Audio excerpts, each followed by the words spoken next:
Assalamualaikum warahmatullahi wabarakatuh.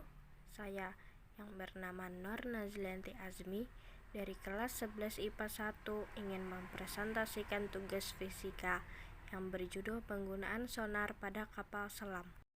Pemanfaatan sistem sonar. Teknologi alami yang terdapat pada kelelawar dan lumba-lumba kini ditiru oleh manusia. Manusia memanfaatkan sistem sonar untuk berbagai keperluan. Di antaranya, pada dunia kedokteran, sistem sonar diterapkan dalam teknologi ultrasonografi atau USG. Gelombang ultrasonik digunakan untuk mendeteksi adanya penyakit pada manusia, serta untuk mendeteksi kapal selam (musuh) dan mendeteksi kedalaman laut. Gelombang ultrasonik dimanfaatkan untuk mengamati janin bayi dalam kandungan, yang dikenal dengan ultrasonografi atau USG. Alat ini akan memancarkan berkas ultrasonik ke rahim ibu hamil, kemudian melacak perubahan frekuensi bunyi mantul dari jantung yang berdenyut darah yang beredar. Pancaran pendek dari ultrasonik akan menghasilkan gambar penampang badan manusia. Denyut yang menabrak janin dan tulang belakang akan terpantul. Komputer menyimpan intensitas setiap denyut dan waktu arah gemanya. Berdasarkan data, komputer akan menghitung kedalam dan lokasi setiap benda yang menghasilkan gema, lalu menampilkan titik cerah pada monitor. Mendeteksi adanya penyakit pada manusia. Selain untuk memeriksa ibu hamil, bunyi ultrasonik digunakan dalam bidang kedokteran dengan menggunakan teknik atau pulsa gema. Teknik ini hampir sama dengan sonar. Pulsa bunyi dengan frekuensi tinggi diarahkan ke tubuh, dan pantulannya dari batas atau permukaan antara organ-organ dan struktur lainnya, dan luka dalam tubuh kemudian dideteksi. Dengan menggunakan teknik ini, tumor dan pertumbuhan abnormal lainnya atau gumpalan fluida yang dapat dilihat.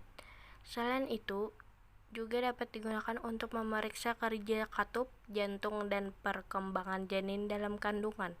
Informasi mengenai berbagai organ tubuh seperti otot, jantung, hati, dan ginjal bisa diketahui. Frekuensi yang digunakan pada agnosis dengan menggunakan gelombang ultrasonik antara 1 sampai 10 MHz. Menghitung jarak ke dalam dasar lautan. Tentunya tidak harus mengukurnya dengan meteran. Gelombang ultrasonik digunakan untuk menentukan kedalaman dasar laut yang diperoleh dengan cara memancarkan bunyi ke dalam air. Gelombang bunyi akan merambat menurut garis lurus hingga mengenai sebuah penghalang, misalnya dasar laut. Ketika gelombang bunyi itu mengenai penghalang, sebagian gelombang itu akan dipantulkan ke dalam kapal sebagai gema. Waktu yang dibutuhkan gelombang bunyi untuk bergerak turun ke dasar dan kembali ke atas diukur dengan cermat. Berikut merupakan gambar dari penerapan sonar pada kapal selam. Perhitungan jarak ke dalam laut dapat dilakukan dengan menggunakan data waktu dan cepat rambat bunyi di air laut. Persamaannya dengan S sama dengan kedalaman laut, V sama dengan kecepatan gelombang ultrasonik, dan T sama dengan waktu tiba gelombang ultrasonik. Berikut adalah rumusnya. Bagaimana prinsip kerja sonar untuk mengukur ke dalam laut? Alat pada kapal yang disebut transducer akan mengubah sinyal listrik menjadi gelombang ultrasonik yang dipancarkan ke dasar laut.